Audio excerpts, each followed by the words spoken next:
So this is our second little video blog for you guys, and today we're going to be talking about resonation and spell casting. Yeah. So I'm going to start off with resonating.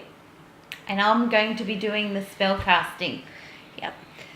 Now, within the craft, you'll come across the term resonate a little more often, and it's a bit ambiguous, I think, where you're not really quite sure what exactly you're supposed to be doing by resonating with someone or something.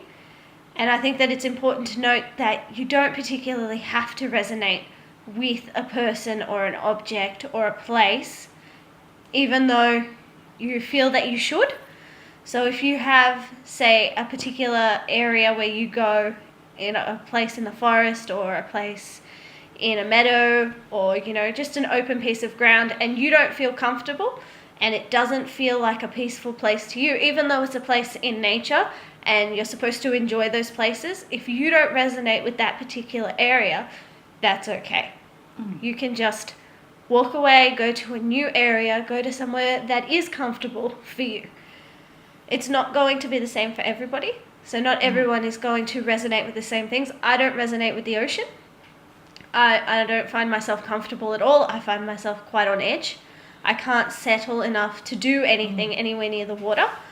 So for me, I would have to be in the middle of a park or the bush, somewhere that has nearly no water. And I would say that with people as well. Yeah. Yeah. Certain people will make you uncomfortable in your lifetime. People that practice the craft, people that don't practice the craft, they will practice their craft differently to the way you practice your craft. And it's okay for you not to enjoy the way they practice their craft or feel that the way that they practice their craft should be the way you do it. You have every right to change things and make it your own in a way without feeling like you're disrespecting anybody, because the craft is so personal. You're lucky enough to have that opportunity to make it your own. And it's completely okay for you to meet somebody who has had 25 plus experience with the craft and not resonate with them and not resonate with their path or the way they're teaching. And that's okay. Or their views. We all differ in our views of how to do something.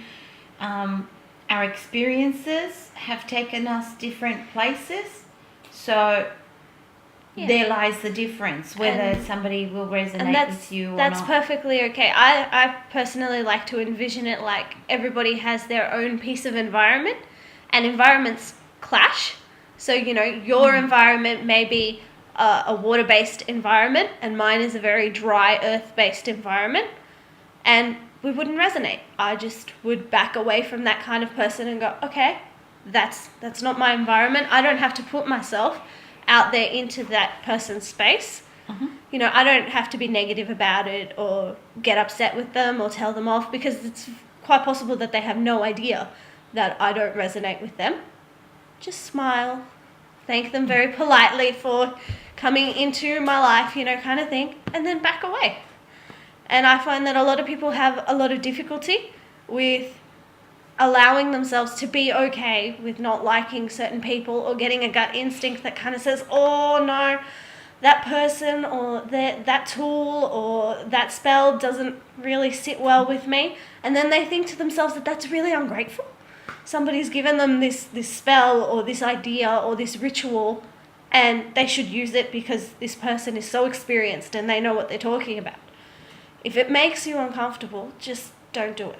And that gives me my opening. Otherwise we're going to go for forever. I want to make mine really quick, but I have a really big gripe, let's say, with all these people saying to me, can you give me a spell and just fix it? I don't like fix it. I don't think spells are that easy to do. I think they are easy. I'm not saying that they're not. I'm just saying that for me, it is, how can I put it? It's not that simplistic. It's not about just following a recipe. I can give you a cake recipe and you're going to go and buy your ingredients, put them together, bake a cake. If it doesn't work, you're going to toss it in the bin and you're going to start again. Doesn't work that way with a spell. That's not to say that we don't want to give advice or help you out with coming across stuff to put your own stuff together. That's different to asking somebody to do a spell for you specifically. So if you're asking for advice on how to put something together, we can give you a structure for the kind of idea, but not in a 1, 2, 3, 4, that's it, it's done for you kind of way. Because what she's saying is that when you do a spell and you're about to cast, the importance of casting a spell is about you connecting with that energy that's inside, of you being able to raise that energy into, I raise it right from the ground into my middle section, and then it's raising and it's going around. And as it's raising up, I'm weaving almost physically through it my intent. Then it's not just about intent, because you're being, as you're raising this energy and you're weaving your intent, you need to be able to manipulate this energy. And then I take it all the way above and then I bring it back down. So by the time it's come back down and I'm about to cast out, that is almost at its peak. So I have this energy and I am going to put it out, and I am going to put it out with a target. And you have to be able to manipulate this energy, and you have to be able to put it towards something. Now, a lot of people just cast and then they're not sure what they're doing, and then this energy is floating around all the time. So I find that a lot of people that are casting from their homes, they're asking me, why is there so much negative energy in their house? Or it feels uncomfortable, almost stale. I don't cast inside, personally.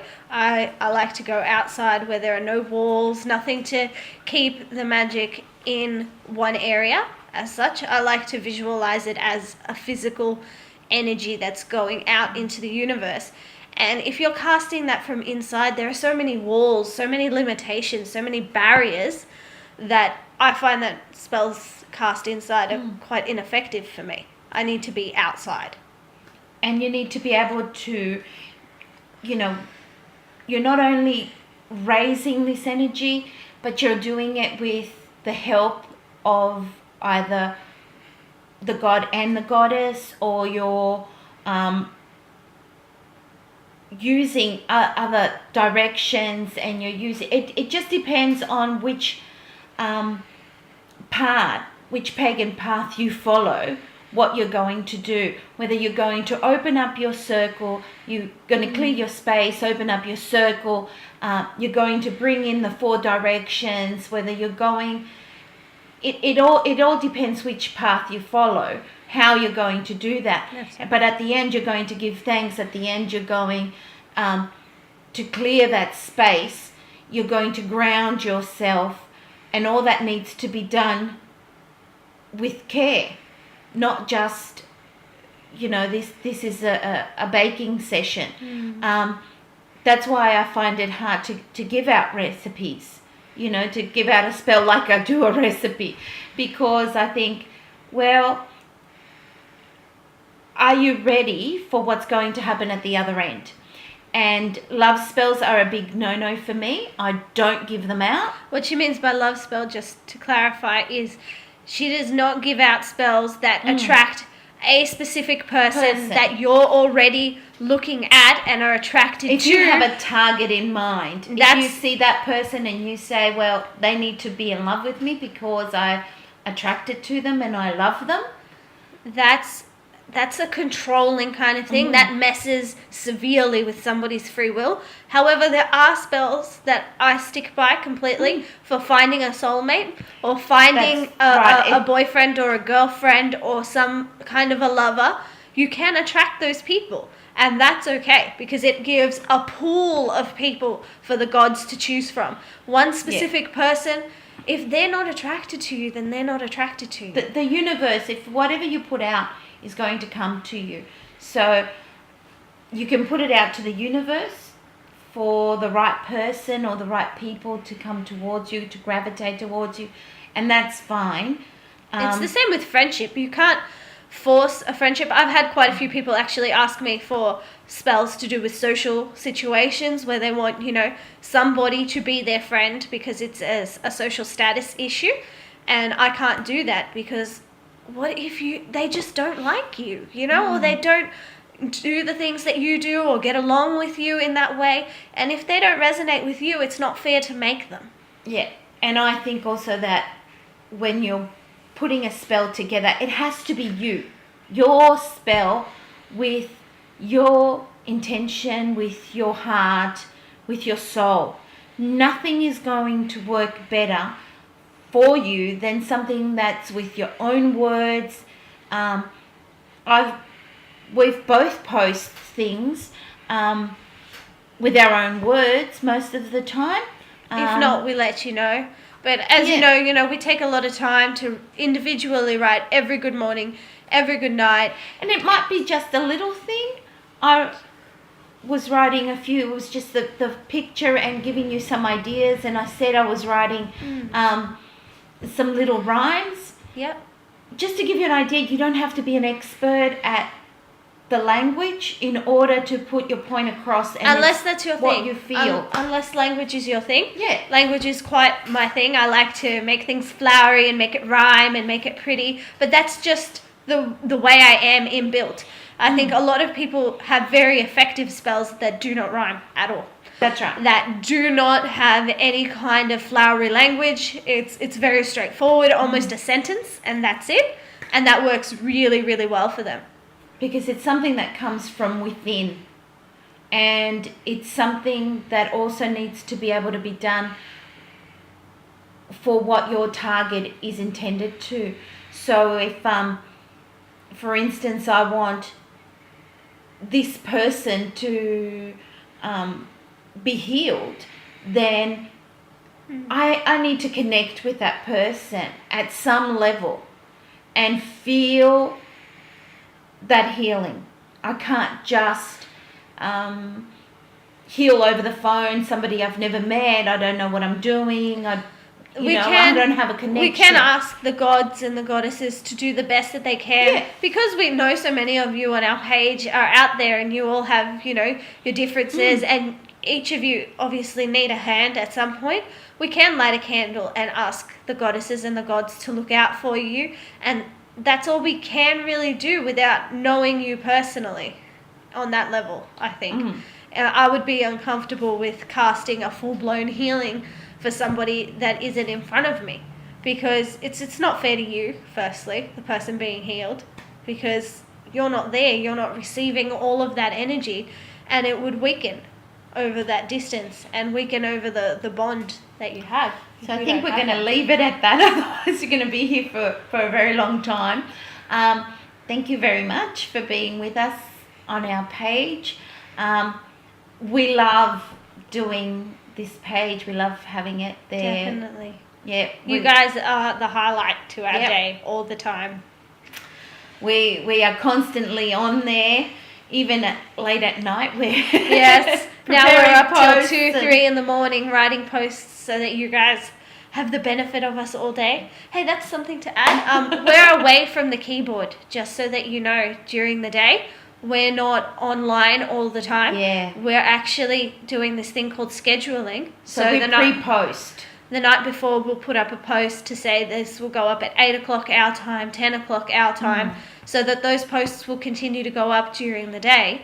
And it gives us some space to get away from the keyboard, do our daily stuff, and get ready for our life. So if we don't answer your questions straight away, usually we're sleeping. Most of the time we're checking the page. Be patient, because we do look through our messages and we try very hard to get to every single message and answer everybody. With uni break, it's been a lot easier, but we're about to head back to uni, so it may take us a couple of hours longer than it usually would to get through to everybody, but we try. We will. Yeah. And we'll get there eventually. So, blessed be to you, and thank you very much for watching us. Thanks, guys. See you next time.